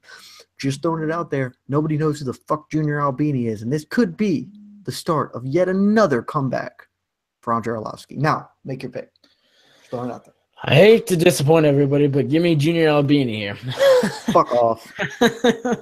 After all of that, Jed Meshew trying to convince us we are too smart for your games just because you want to not take another L here, because me and Wes are still on the same page here.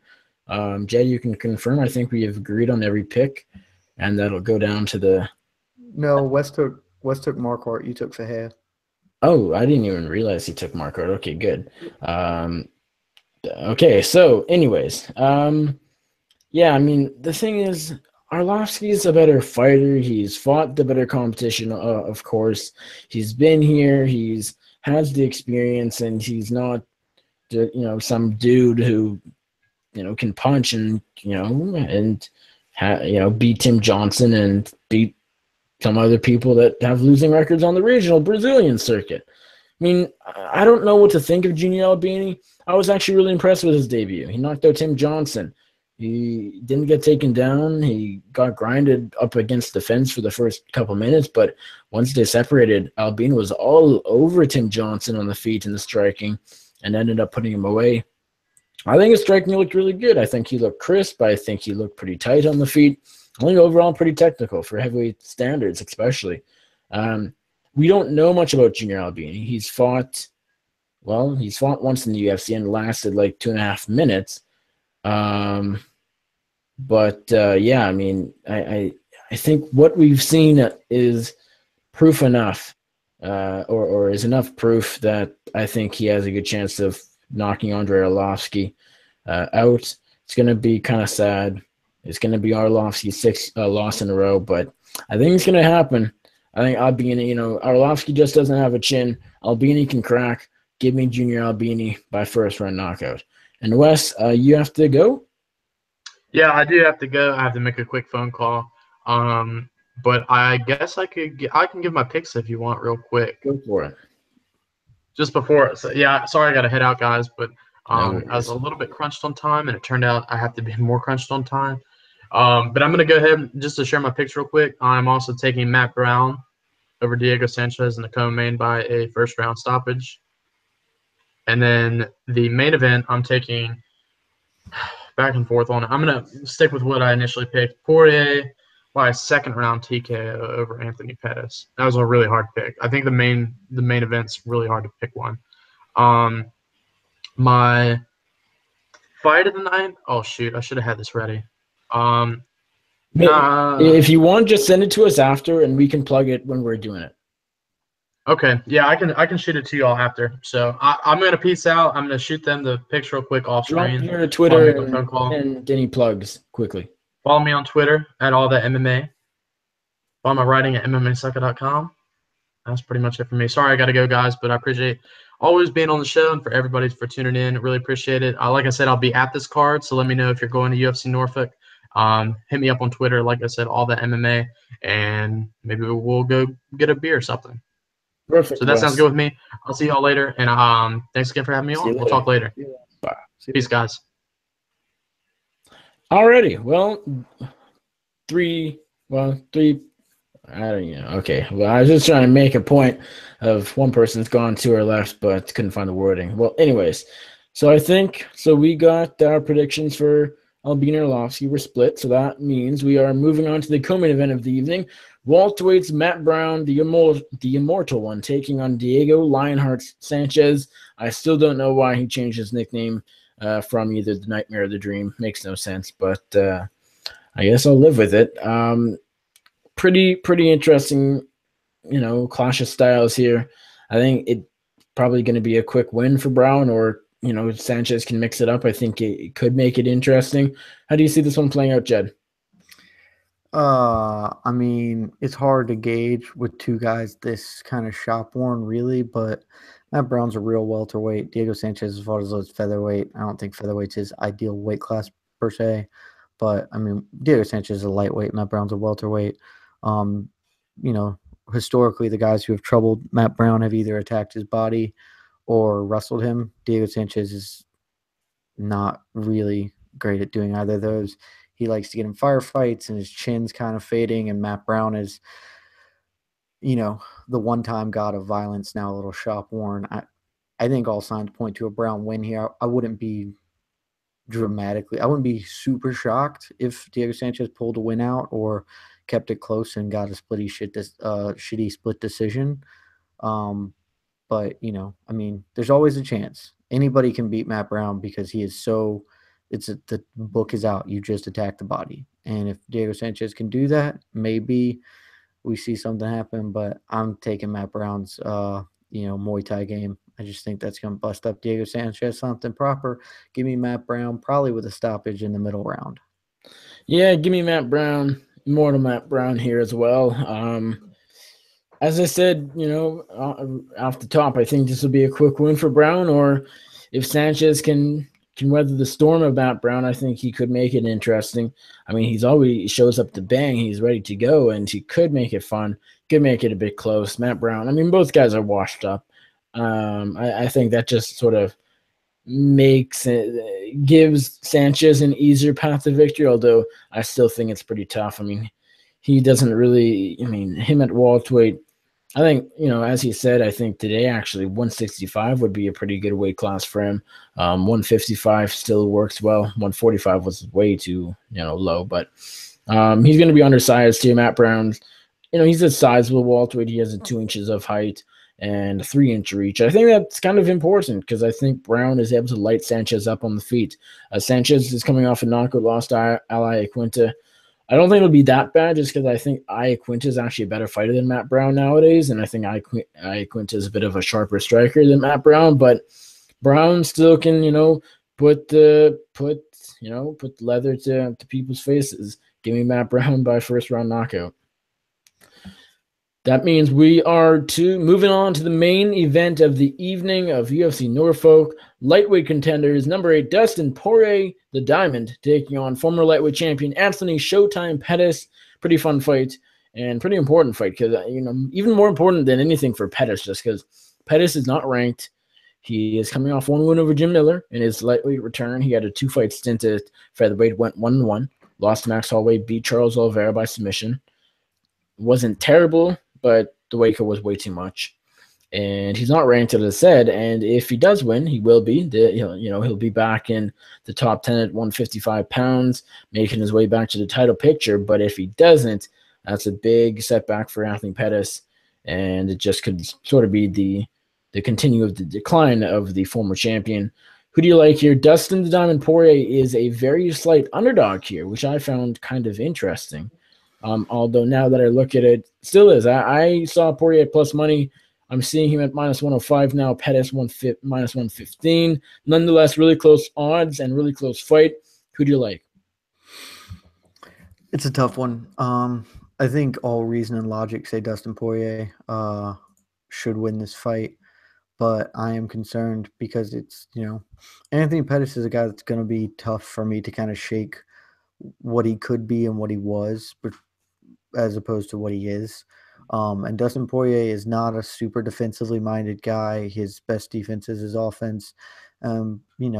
When you're dealing with a really potent threat, particularly a potent threat at catching guys coming in like Anthony Pettis has proven to be historically, it gives you pause for concern. I mean, the last guy we saw Dustin Poirier fight with the kind of offense that Anthony Pettis really brings to the table was Conor McGregor, who just dusted him up. And if Poirier just comes charging forward like he did against Eddie Alvarez in the second round once he got him hurt and then, got banged up a little bit, this could be a bad night for him. Anthony Pettis is so predatory, violent. When everything falls his way, it can work. But I think Poirier's pressure is going to be the difference maker here. If Pettis can't catch him coming in, he's just going to get backed up to the fence. Despite the fact that he has been around for a while and held the title, he's still never developed good footwork, and that's been his Achilles heel for a really long time. And he just gets backed up to the fence, and then guys can either shoot in on his hips and, wall install, do that cage wrestle thing against him, or just put him back against the cage and start unloading offense. And it's much harder for him to kind of unleash his salvos with his back there and his feet squared. So I'm taking Poirier. I won't be shocked if Pettis can, put some hyper violence on him because it's Anthony fucking Showtime Pettis. But I do think on balance, Dustin Poirier probably more likely than not to get the win here. And with the win, I hope he gets to fight Justin Gaethje, unless Gaethje just gets slotted into a title shot, because that would just be awesome. But I know Gaethje's fighting Eddie Alvarez, but Gaethje is going to do really, really horribly mean things to Eddie Alvarez. It's going to be a bloodbath. So I'm already just penciling him in as a winner and moving on because there's 0 chance Eddie Alvarez wins that fight. But yeah, so give me Dustin Poirier. Anthony Pettis is fucking shoe leather tough, so Poirier is going to just spend 5 rounds going with him. But that's going to be it. Poirier by decision. Yeah, I got to go Dustin Poirier here as well. This is a rather close fight, but I'm pretty confident on Dustin Poirier. You can't count Pettis out of a fight entirely just because he's the former champion. He's been there in the best with the best. He's defeated the best. He lost the best. And he's still a good fighter. We saw that against Jim Miller. He was able to outpoint him. It wasn't a demolition. He didn't, put Jim Miller away, but he used a number of, he leg kicks, and he was able to slice Jim Miller up a little bit. But Dustin Poirier is a different animal. Dustin Poirier has really good striking, and I don't, the biggest thing here is it's hard for me to pick Anthony Pettis against a really good guy nowadays. I picked Pettis against Jim Miller just because, I think quite highly of Jim Miller, but I knew, Pettis was on a different level than Jim Miller. Where here, it's kind of a close fight, but Poirier is still sort of on the upswing where Pettis is on the downswing. He's never looked the same since losing to RDA, if we're being honest. That was back in March of 2015, which is sad just because Anthony Pettis was one of the pound-for-pound greatest at a point. And it all came crashing down once those angios did really mean things to him. I think Poirier is, again, really close fight. I think Poirier, his boxing's I think his boxing better. I think he'll be able to outpoint Pettis on the feet ever so slightly. But I think this is, it's so weird because this shouldn't be a basic fight, but I don't see this going to the ground. I mean, Pettis does have a good submission game. Poirier, I guess, has pulled off his fair share of submissions too, although I don't think in a long time.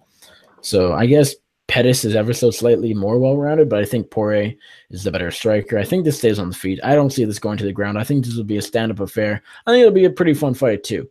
But give me Poirier. I like him by decision. I don't think he finishes Pettis, although I won't be surprised. But I like Poirier. I think he hits a bit harder with his punches. And, I think he's able to outpoint Pettis on the feet. But really close fight. And if Pettis wins, I won't be all that shocked. So that does it for UFC Fight Night 120. Poirier versus Pettis went through 13 fights. Pretty good fight card, of course. Let's go now to our bonuses. Then we'll go to our underdog pick of the week. Then we'll wrap up with DraftKings, and that will be the show. Episode 88 in the books. Let's go to our bonuses. Real quick, I'll go through Wes's. I believe he sent them to us. You have them all out. Do you say them? I do. He does not have an underdog, so I don't have any there. But Wes's fight of the night is Lozon Clay Guida. His performances are Dustin Poirier and Matt Brown. And then we can, if he can get back to us with an underdog pick, that'll be good. As far as his DraftKings team goes, he has Albini, Hill, Lozon, Marquardt, Poirier, and Roberson. So there's that. I'm still tidying up my DraftKings team. I got one slot. Go with your bonuses. My bonuses are, that's a great question. I don't have those in general. My bonuses, fight of the night.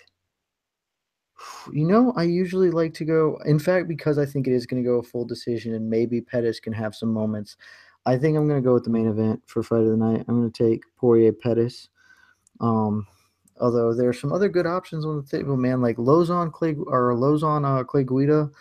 That's a fight. Matt Brown, Diego Sanchez, a lot of good fights, but I'm just going to stick with my tried and true strategy. Yeah, Dodson Moraes, that's probably not going to be a fight of the night. It's a great fight, but not a fight of the night. You know what I'm saying? As far as my performances go, I got to pick my boy Andrei Arlovsky. I think he's turning the clock back, man. So he's getting a KO and he's getting an extra 50K on top of that. And I also picked another a guy who you might have seen train with Andrei Arlovsky. They got a cool buddy cops thing going. There's a big tall one and there's a little baby short one. John the Magician Dodson also going to get a first round KO. They're bestest friends and they're going to be bonus buddies on this evening. And because I'm picking Andrei Arlovsky, big time underdog, he's my underdog pick of the week. Nicholas, what about you? Yeah, someone in the Bloody Elbow group chat, staff chat earlier today said that Arlovsky Dodson is the best bromance in MMA, and it's tough to argue that. Unfortunately, I actually have both of them losing. You have both of them winning, so that'll be interesting. But my bonuses, I will go fight tonight, Dustin Poirier, Anthony Pettis as well.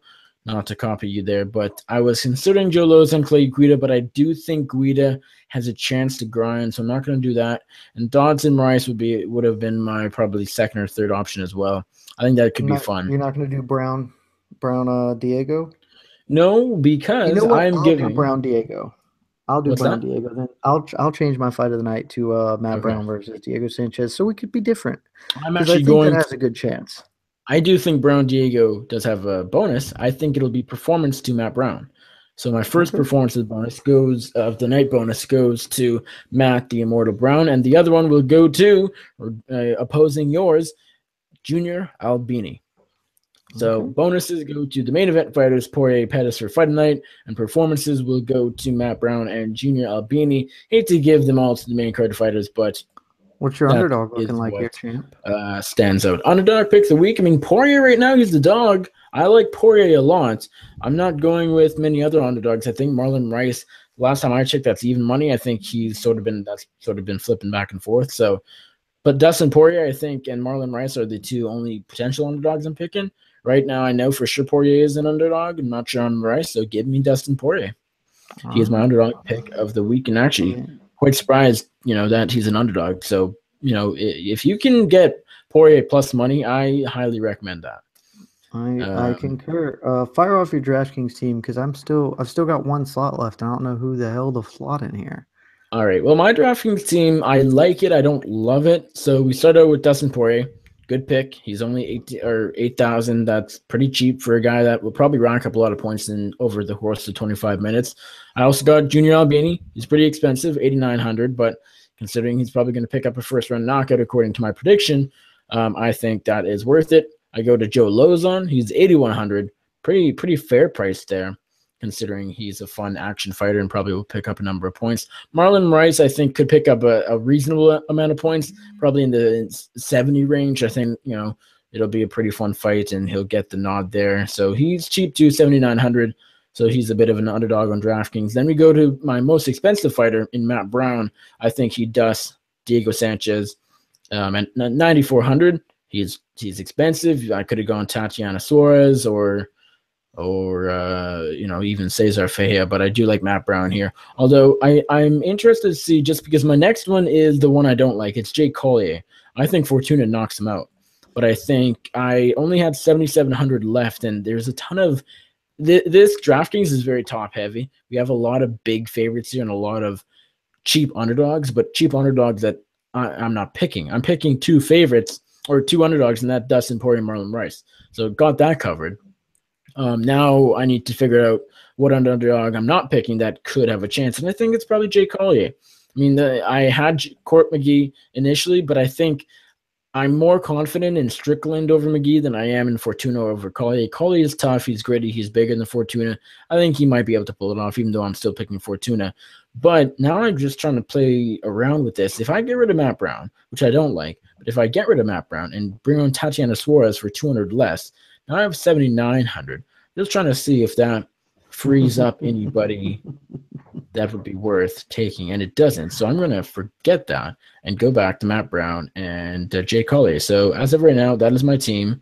Once again, Poirier, Albini, Lozon, Rice, Brown, and Collier. What about you, Mr. Jed Meshew? Well, I'm glad I let you go first because while you were talking through, I originally also had Matt Brown on my team, and then I realized that if I dumped Matt Brown off my team, I could get a couple of high. I had $8,900 to work with when I had Matt Brown on my team, but then I dumped him off, got that extra $500 kickback on top, and was able to split that amongst a pair of over 9,000 fighters. And I think my team's okay. I'm not in love with my team because I think I'm overpaying for Carlos for Cesar Ferreira. But I do think he's going to win and probably get some points against Neymar Quark because Neymar Quark's holding shot. But my team is Dustin Poirier, Tatiana Suarez, Joe Lozon, John Dodson, Andrei Arlovsky. He's my big underdog, so he's coming. He's going to knock out Albini, give me all the points and the extra money so I can spend it on Cesar Ferreira. It's an okay team. Not in love with it. I might fiddle around with it, see if I can maybe make something a little better, but a lot of things that I like. And just for reference, again, those who weren't paying attention, Wes has Albini, he has Hill, he has Lozon, he has Marquardt, he has Poirier, and he has Roberson. So we actually got a pretty decent amount of difference in our teams this week. Yes, we do. Unlike last week, I actually like Wesley Riddle's team as well. I think the Marquardt one will pay or will pay, go against him. But Albini, Robertson, Poirier, Hill, Lozon, those could all be big scores. We only share Albini, Lozon, Poirier. Just trying to think. So he has Hill, Robertson, Marquardt, and who do I have? I have Collier, Brown, and Rice. I might like his team a bit better. I don't know. It's not bad.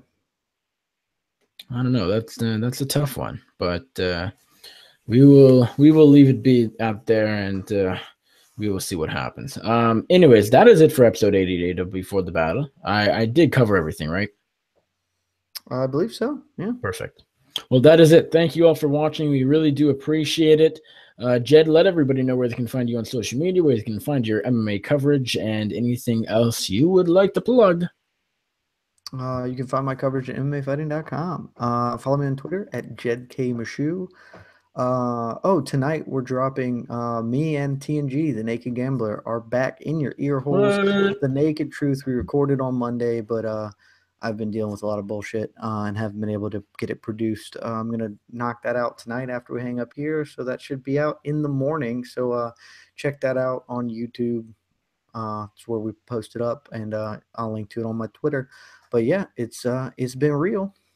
It has indeed. You guys can find me on the Twitter at Nick Baldwin MMA.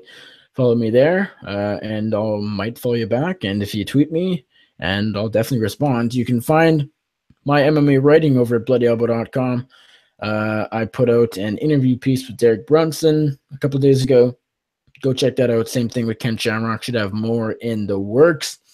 A few interviews I've done recently. I talked to Ricky Palacios. He is competing at the Combate Americas one-night 8-man bantamweight tournament this weekend in Cancun, Mexico. Pretty fun talking to him for the first time about doing that one-night tournament, something we don't see too often. Yesterday, I talked to former UFC bantamweight prospect Eric Perez. He just signed with Combate Americas. He is not in the tournament, despite being in the same weight class, because he just signed with them. But, I asked him if he wants to fight the winner. He says he'll take one fight before that, but still interesting with him signing with Combate right as his tournament's ongoing. Check that out. It is both of those are up on the YouTube channel, and the press will probably find its way to Bloody Elbow eventually as well. Earlier, I talked to Titan FC flyweight and bantamweight champion Jose Shorty Torres. He has a bantamweight title fight coming up in the Titan FC 46 main event next week in November 17th. So go check out that interview. It'll most likely be uploaded to this YouTube channel, the very one you're on right now, tomorrow. I have a number of upcoming interviews, not going to spoil the surprise, but talking to 2 people tomorrow, I think 2 maybe the next, and maybe 5 interviews scheduled. So those will all be up over the course of the next few days. I dropped a Justin Gaethje interview the day after we did last week's show, so got to plug that. Go check it out. It is on this YouTube channel as well.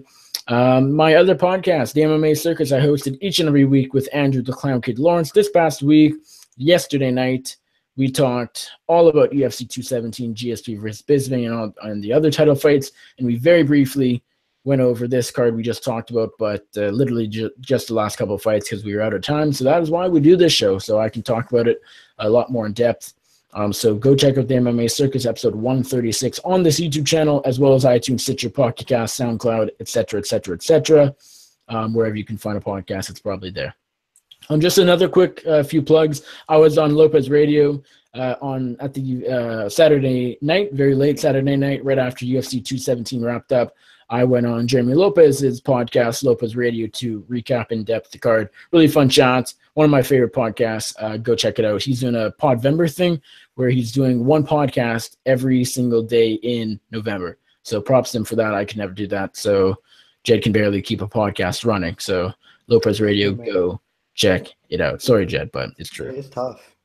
Yesterday, I was on Raging MMA podcast. I was on Keaton Johnson and Shaquille Majuri's podcast. Go check it out. We talked about how I got involved in MMA and covering the sport, and it was a good chat. Thanks to them for having me on. And I hate to, it's all long-winded, but that is all I have. Thank you for listening through that.